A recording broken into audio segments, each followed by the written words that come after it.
Most hot seat Pithapuram. నిన్నటికి నిన్న పవన్ కళ్యాణ్ గారు అక్కడ వెళ్ళిన తర్వాత జరిగిన హైప్, అక్కడికి వచ్చిన జనాలు, ఆ సమీకరణ చూసిన తర్వాత నా గెలుపు నల్లేరు మీద నడక అనే ఫీలింగ్లో ఆయన ఉన్నట్టు కనిపించింది. వంగ గీతాకి పవన్ కళ్యాణ్కి ఉన్న పాజిటివ్స్ నెగిటివ్స్ ఏంటి? ఎవరు గెలుస్తారు అక్కడ? ఇక్కడ పిఠాపురం అనేటువంటిది కర్మ పిపాక ప్రాంతం. అది ఏ జ్యోతిష్యుడైనా కూడా ఆంధ్రప్రదేశ్లో ఎవరి జాతకాన్ని రాయాలన్నా, ఎవరి ఫలితాలు చెప్పాలన్నా పిఠాపురంలో సూర్యోదయమైనటువంటి సూర్యోదయ సమయాన్నే ప్రామాణికంగా తీసుకునేటువంటి సాంప్రదాయ విధానం మొదటి నుంచి మనకు ఉంది. అంటే కుంతి మాధవ స్వామి గుళ్ళో దేవాలయంలో గంట కొట్టితేనే పిఠాపురంలో ఉన్నటువంటి కుక్కుటేశ్వర స్వామి దేవాలయంలో కోడిపుంజు శివలింగం మీద వెళ్ళి కొక్కరొక్కు అని అరిస్తేనే ఆంధ్రప్రదేశ్లో సూర్యోదయం అవుతుంది. ఇది చాలా మంది తెలియని రహస్యం. కుంతీదేవికి మోక్షం పొందినటువంటి ప్రాంతం అది. శ్రీకృష్ణుడు అడుగుతాడు, అత్త నీకేం కావాలో కోరుకో అంటాడు. నాకు ఎప్పుడు కష్టాలే కావాలని కోరుకుంటుంది. అదేంటత్త అందరూ అనుకోరు ఇలా అంటే, కష్టం అనేది ఉంటే కదా నాకు కనపడేది, కాబట్టి నాకు కష్టాలు ఉండాలి, నువ్వు కడ్డి కనపడాలి. ఎందుకంటే కుంతి మోక్షస్థానం అంటారు దాన్ని. అందులో పాదగయ, గయ ప్రాంతం, కుక్కుటేశ్వర స్వామి చేత పురోహితిక అమ్మవారికి దివ్యస్థలం అది. ఇలాంటి ప్రాంతంలో పిఠాపురం చరిత్రలో 1951 నుంచి 2019 వరకు స్థానికులకు మాత్రమే అక్కడ విజయ అవకాశాలు ఎక్కువ ఉంటాయి. రెండోది, అక్కడ వంగా గీత గారి యొక్క జాతకంలో భాగ్యస్థానం, లాభస్థానం, రాజ్యస్థానాల్లో బలమైనటువంటి గ్రహం ఉండడం, ఆమె ఓపికకి, సహనానికి, ఆమె రాజకీయంగా ఎదిగినటువంటి చరిత్ర, చరిష్మా ఉన్న వ్యక్తి. అంతటి రాజశేఖర్ గారి హయాంలోనే ప్రజారాజ్యం పార్టీ నుంచి గెలిచిన వ్యక్తి. ఒక సామాన్య కార్యకర్తగా, ఒక జెడ్పీటీసీ చైర్మన్ గా మొదలైనటువంటి ఆమె ప్రహసనం ఈ సంవత్సరానికి బలమైనటువంటి గ్రహస్థితులు ఉంటాయి. ఇక్కడ 36,000 ఓటు బ్యాంక్, దేవాంగ పద్మశాలి ఉన్నటువంటి ఓటు బ్యాంక్. ఈ ఓట్ బ్యాంక్ మొత్తం కూడా ఈ 36,000 ఓటర్లు ఎవరైతే ఉన్నారో వంగా గీతా గారిని తన తోబుట్టువుగా భావించేటువంటి స్వభావం కలిగినటువంటి వ్యవస్థ. మంచికి గాని చెడుకు గాని ఏ రోజు ఇంటికెళ్ళినా తలుపు తట్టి పలకరించేటువంటి తత్వం. ఆమెను ఓడించడానికి పవన్ కళ్యాణ్ గారిని అక్కడ పెట్టడం, ఆయన కేవలం కాపు సామాజిక వర్గ ఓట్లను ఎంచుకోవడం, టోటల్ గా అతనికి ఇది మైనస్. ఇప్పుడు నిన్న మనం చూసాం, నిన్న మధ్యాహ్నం కార్యకర్తలందరూ ఆయన కలవడానికి వెళితే సెక్యూరిటీ గార్డ్స్ కొట్టి పంపించారు వాళ్ళు.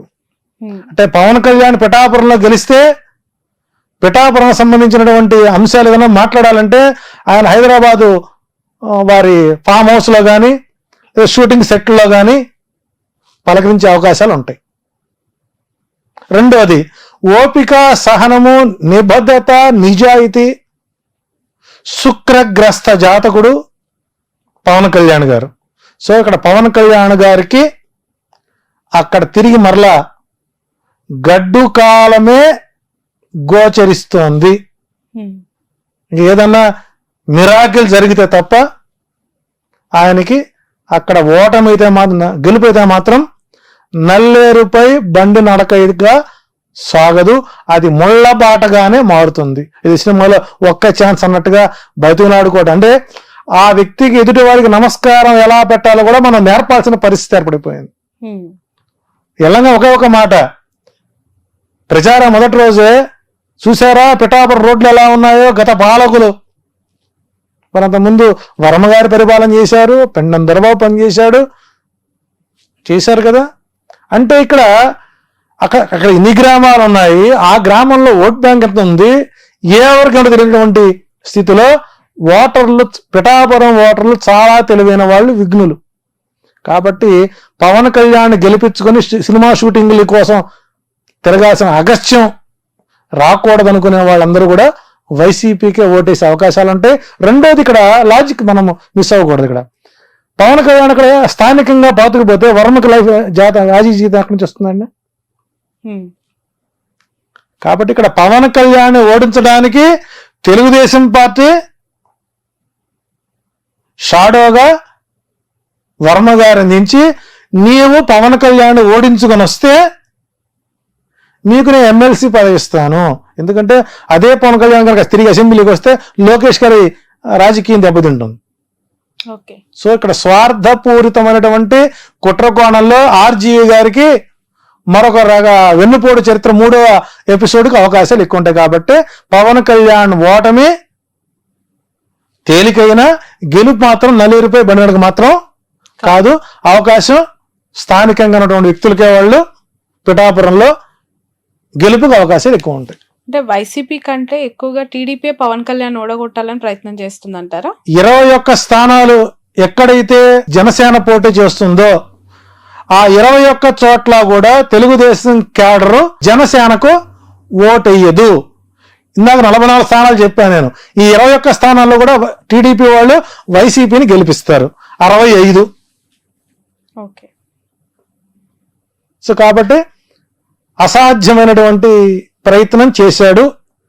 ఇదే పిఠాపురం కాకుండా కాకినాడ గనక వెళ్ళినట్లయితే పవన్ కళ్యాణ్ అసెంబ్లీలో అడుగుపెట్టేవాడేమో. సో ఏదైనా సరే ఆయన రాజకీయ చరిత్ర ఎలక్షన్ అయిన తర్వాత జనసేన ఆంధ్రప్రదేశ్లో కనుమరుగయ్యే అవకాశం ఉంది. బీజేపీలో మెర్జ్ అవడానికి అవకాశాలు ఎక్కువ ఉన్నాయి. రైట్.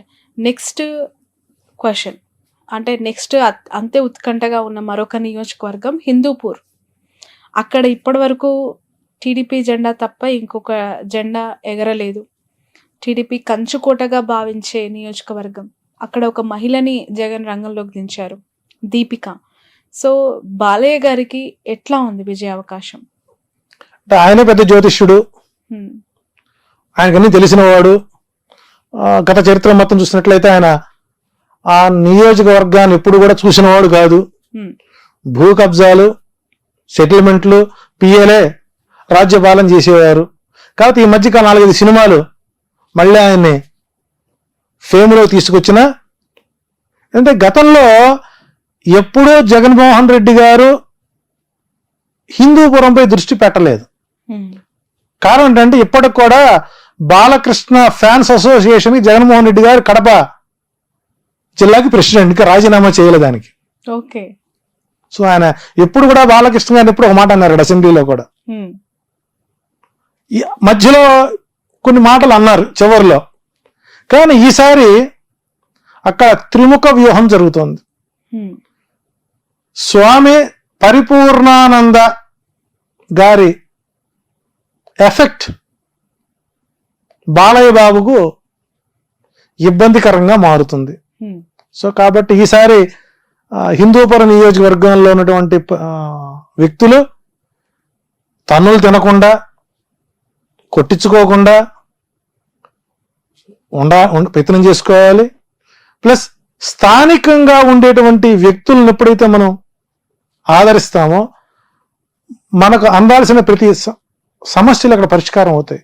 సో బాలబాబు గారి జాతకం కూడా ఈసారి కాస్త వ్యతిరేకత మూట కట్టుకున్నా ఆయన లక్ష్మీ నరసింహోపాసకుడు కాబట్టి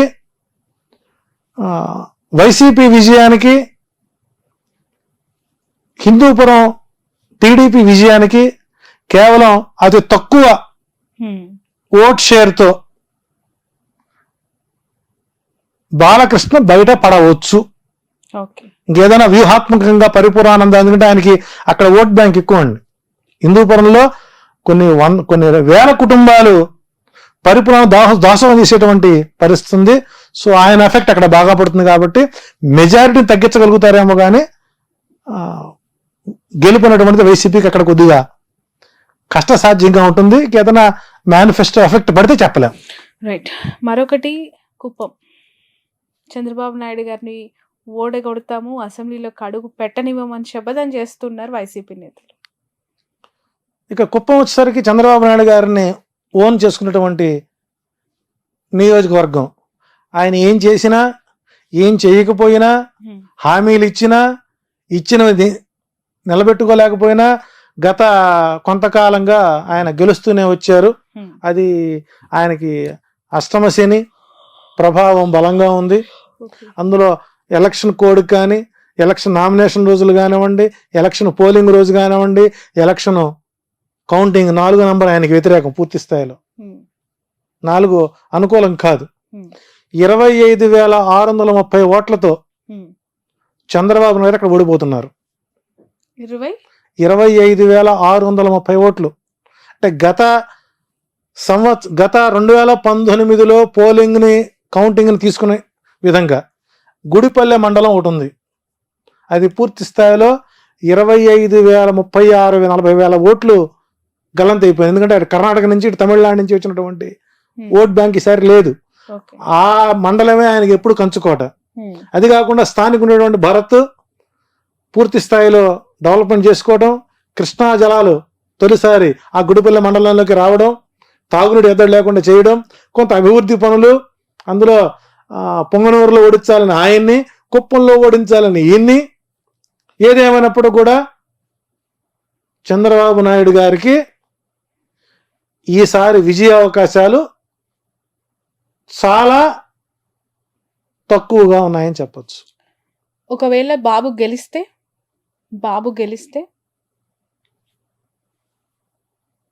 ఇక గ్రహ ఫలితాలు కూడా మనం తప్పని చెప్పుకోవాలి. ఇంకా అంటే ఇక ధర్మం ఉన్నటువంటిది కలియుగంలో లేదనుకోవాలి, ఇక ఆ ప్రాంతంలో లేదనుకోవాలి. ఎందుకంటే మీరు ఫిగర్ తో పాటు చెప్తున్నారు 100% అండి. 26,000 మీరు ఏ సర్వే సంస్థలైనా చూసుకోండి. నాకంటే తోపులు తురుంకాళ్ళు ఉన్నారు జ్యోతిష్యం, చాలా సామాన్యం జ్యోతిష్యంలో. నాకంటే మేధావులు ఉన్నారు, వాళ్ళు ఇంటర్వ్యూ చేయండి. కుప్పం ఓడిపోతుందా లేదా అనేది ఒకే ప్రశ్న. సింగిల్ వాడు చెప్పి ఓడిపోతాడు. ఓకే, ఇది మీ ఛాలెంజ్. రైట్. నెక్స్ట్ నగరి విషయానికి వద్దాం. రోజా గారు అక్కడ పోటీ చేస్తారు. ఆమె గెలుపు అవకాశాలు ఎలా ఉన్నాయి? సో ఇక్కడ ఇక నగరి వచ్చేసరికి ఆమె జాతకం మొట్టమొదటిసారిగా నేమాని భాస్కర్ గారు నా చేత రాయించారండి. సుమారు 500 పేజీలు నిశితంగా పిన్ టు పిన్ రాసి వారికి నేను ఎక్స్ప్లెయిన్ చేయడం జరిగింది. నాతో కొంతకాలం మింగిలై ప్రతి విషయానికి ఇలా చేయండి ఇలా చేయండి సూచనలు ఇస్తూ ఉన్నాం. సరే, ఎమ్మెల్యే అయిన తర్వాత వారి యాటిట్యూడ్ మార్చుకున్నారు. సో ఇబ్బందుల్లో ఆదుకున్నాం, సుఖాల్లో హ్యాపీగా ఉన్నారు. జబర్దస్త్ ద్వారా ఏదో సంపాదించుకున్నారు. కానీ నియోజకవర్గానికి దూరంగా ఉంటారు. నియోజకవర్గంలో నాకు అసమ్మతి గళం పెరుగుతుంది. చిత్తూరు జిల్లా ప్రధాన నాయకులతో ఈమెకి కొద్దిగా ఇబ్బందికరంగా ఉంటాం. రెండోది ఓవర్ కాన్ఫిడెన్స్. దైవ బలం కూడా ఓవర్ కాన్ఫిడెన్స్ ముందు పనిచేయదు. సో ఈసారి నగరిలో ఆమె ఓటమికే గ్రహస్థితులు బలంగా ఉంటాయి. సో ఈసారి అక్కడ కొద్దిగా ఆమెకు ఎదురుగాలి వీచే అవకాశాలు ఉన్నాయి. ఏదన్నా చేసిన పూజలు పునస్కారాలు ఏదన్నా ఫలిస్తే అప్పట్లాగానే 1200 ఓట్లతోనో 2000 ఓట్లతోనో గెలిచే అవకాశం ఉంటుంది. ఇంత చరిష్మాలో కూడా ఆమె గెలవకపోతే ఇంకా ఆమె దురదృష్టంగా మనం లేరచ్చు. నా అంచనా ప్రకారం నగరిలో రోజా ఓటమి ఖాయమైంది. ఇక 40 రోజులు టైం ఉంది కాబట్టి దానికి సంబంధించినటువంటి కార్యాచరణ చేసుకుని దైవబలాన్ని పెంచుకుంటూ చేసిన తప్పులకి వాగిన వాగుడికి ఆత్మ పరిశీలన చేసుకుంటే గెలిచే అవకాశాలు ఉంటాయి. లేని పక్షంలో వైసీపీ అకౌంట్లో చిత్తూరు జిల్లాలో ఆ సీటు చేరే అవకాశం ఎక్కువగా ఉంది. రైట్. మరొకరు లోకేష్, వాళ్ళ తండ్రి గురించి చెప్పారు, మామయ్య గురించి చెప్పారు. కుమారుడు లోకేష్ పరిస్థితి ఏంటి మంగళగిరిలో? అంటే ఇక్కడ లోకేష్ గారి జాతక ప్రభావంలో ఒక ప్రధానమైన ప్లానెట్, రాజయోగాన్ని ఇచ్చేటువంటి ప్రధానమైనటువంటి గ్రహస్థితి ఏదైతే ఉందో అది పూర్తి స్థాయిలో 35% మాత్రమే అతను సపోర్ట్ చేస్తుంది. కారణం ఏంటంటే పూర్తి స్థాయిలో ఆ నియోజకవర్గం మీద పట్టు లేకపోవడం. ఓకే. నేను ఉండేది మంగళగిరిలో కాబట్టి మేము లోకల్గా ఉన్నటువంటి అబ్జర్వేషన్ చేస్తుంటాను.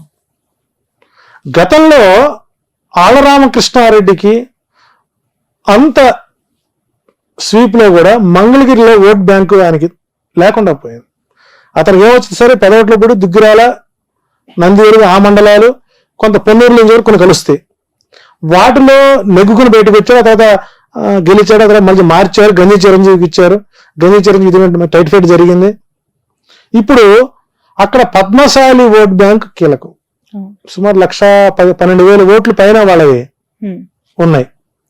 రెండోది రాజకీయ నేపథ్యం ఉన్నటువంటి కుటుంబం. అటు మురుడు వారి ఎమ్మెల్సీ గారి కోడలు ప్లస్ కాండ్ర కమల యొక్క కూతురు ఎడ్యుకేటెడ్, స్థానికంగా అందుబాటులో ఉంటారు.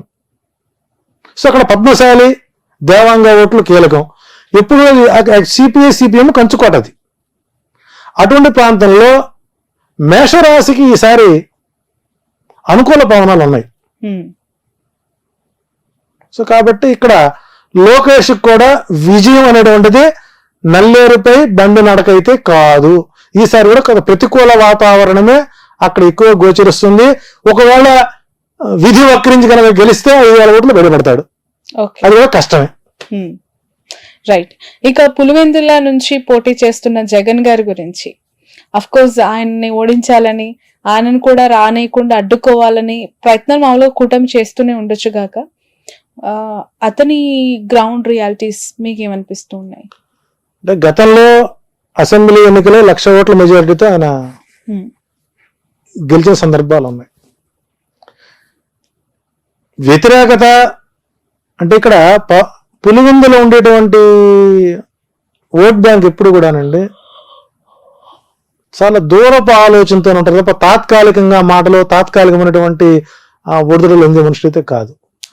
సరే, సర్వేలు చాలా మంది ఈసారి కడపలో పులివెందులో జగన్మోహన్ గెలవడు అనేవాళ్ళు ఎక్కువ మంది ఉన్నారు. సో కుటుంబ సభ్యులే ఓడించడానికి సిద్ధంగా ఉన్నారు. కానీ అక్కడ విఘ్నత ఉన్నటువంటి రాజకీయ నాయకులు, ప్రతి ఓటర్ ఒక రాజకీయ నాయకుడు అనండి. కామన్ పీపుల్ కూడా మనం మైకి పెడితే వాళ్ళు చెప్పేటువంటి రాజకీయ సూక్తులు మనం పనికిరామండి. అది ఉత్తమ జర్నలిస్టులు మీరు ఎవరంటే పులివెందుల పాపులేషన్ అనండి. సో మెజారిటీ తగ్గిస్తారేమో కానీ ఓటమిని మాత్రం పులివెందుల ప్రజలు అంగీకరించరు. సో అక్కడ విజయం అనేటువంటిది నల్లేరుపై బండి నడకి. సో జగన్కి 90,000 నుంచి 1,00,000 ఓట్ల మెజారిటీతో అక్కడ గెలిచే అవకాశాలు ఎక్కువ ఉంటాయి. ఓకే. అదే కడప పార్లమెంట్ నుంచి షర్మిల ఎంపీగా పోటీ చేస్తానని చెప్పి ప్రకటించారు. డిపాజిట్ వస్తే అదృష్టమే. ఒకటి గుర్తుపెట్టుకోండి, రాజశేఖర్ రెడ్డి గారి కుటుంబానికి ఉన్నటువంటి పరువు ప్రతిష్టల్ని వైఎస్ షర్మిల ఏంటండి, దశరథ మహారాజు కూటమికి వెళ్ళినటువంటి వశిష్ఠుడు సీతాదేవిని పిలిచి అమ్మా నీ భర్త ఎవరు అని అడిగాట. ఎవరు అని అడిగితే ఆమె ఏం చెప్పుకుంటుందండి? రావణుడు నా మొగుడని చెప్పుకుందా? చెప్పలేదు. అయితే మాయే జనక మహారాజు అని చెప్పుకుందా? లేదు.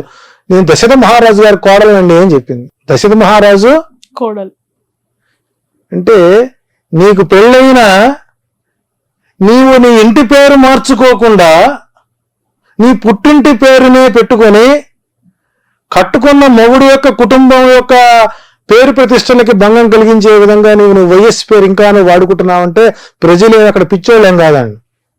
నిజంగా ఎప్పుడైతే ఈ కాంగ్రెస్ పార్టీలో చేరిందో ఆ రోజే నిజంగా రాజశేఖర రెడ్డి మరణించిన రోజండి మనం. కాబట్టి అక్కడ ప్రజలు షర్మిలను రాజశేఖర రెడ్డి కూతురుగా మరిచిపోయారు. ఆమె ఒక డిపాజిట్ వస్తే ప్రజలు ఆమెను సమర్థిస్తారు. ఆమె డిపాజిట్ కూడా రాదండి అక్కడ. ఇప్పుడు ఆపరేషన్ లేకుండానే మోకాళ్లకు ప్లాస్మా ట్రీట్మెంట్, మీ ఆర్థోపెటిక్ సమస్యలన్నిటికీ రోబోటిక్ టెక్నాలజీ ద్వారా తక్కువ ఖర్చుతో శాశ్వత పరిష్కారం, ఫ్రీ కన్సల్టేషన్, ప్రతి ట్రీట్మెంట్ పై 20% డిస్కౌంట్. ఈ ఆఫర్ కొద్ది రోజులు మాత్రమే, త్వరపడండి. V9 hospitals 9281465842.